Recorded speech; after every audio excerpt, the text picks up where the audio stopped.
काली माँ कहती हैं कि हमने तुम्हें तुम्हारे गलतियों के लिए कब का माफ़ कर दिया है, मगर तुम्हारे भीतर जो भावनाएं पनप रही है वह बिल्कुल भी ठीक नहीं है। इन भावनाओं के दूरगामी परिणाम के बारे में तुमने कभी सोचा ही नहीं है। अभी तुम शर्मिंदगी की भावना से ग्रसित हो और ये भावना तुम्हारे लिए बहुत ही हानिकारक है।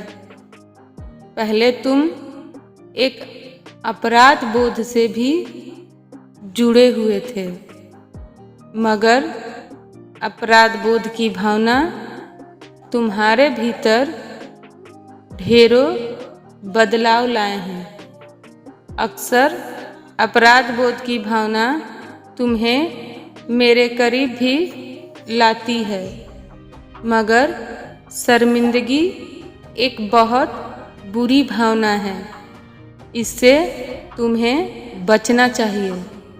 शर्मिंदगी का मूल अर्थ यह है कि तुम अपने आप को कोसते रहते हो, मगर जब तुम्हारे भीतर अपराध बोध होता है तब केवल अपने उस अपराध के लिए ही तुम लज्जित होते हो, मगर शर्मिंदगी की भावना तुम्हें पूर्ण तरह लज्जित करती रहती है। तुम्हारे भीतर ऐसे विकार उत्पन्न होते हैं जिससे तुम्हें ऐसा लगता है कि तुम किसी भी चीज़ के लायक ही नहीं हो, और यह भावना बहुत ही खराब है। यह तुम्हारे जीवन बहुत उलट पुलट कर सकती है। इस भावना के कारण ही तुम्हें दूसरों की गलतियां तुम्हें दिखती ही नहीं है। तुम्हें उनका गलत व्यवहार भी अच्छा व्यवहार ही लगता है, क्योंकि तुम खुद को ही उस व्यवहार के लिए दोषी मानते हो। इसलिए आज और अभी तुम यह वचन लो कि तुम इस भावना से ग्रसित और नहीं होगे। मैं तुम्हें कुछ उपाय बताता हूँ। अपने अपराध बोध, अपने मन की सबसे बड़ी शर्मिंदगी की भावना को किसी ऐसे को बताओ जिससे तुम बहुत अच्छे से विश्वास कर सकते हो। इससे वह भावना तुम्हारे भीतर धीरे धीरे खत्म होगी।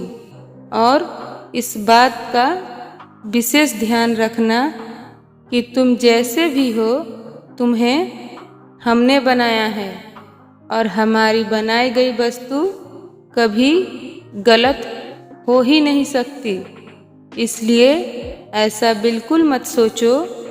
और जो सबसे मुख्य बात है वह यह है कि अपने भूत को भूल जाओ। तुमने पिछले समय जो भी गलतियां की है उसे अब भूल जाओ। बार बार अपने भूत को दोहराने की जरूरत नहीं। अपने अतीत का पूर्वाभास बंद कर दो। जो हुआ सो हुआ और उसने तुम्हें सीख भी दी है। इसलिए अब समय आ चुका है कि तुम अपने अंदर की शर्मिंदगी वाले भावना से ऊपर उठ जाओ। मैं तुम्हारे साथ हूँ।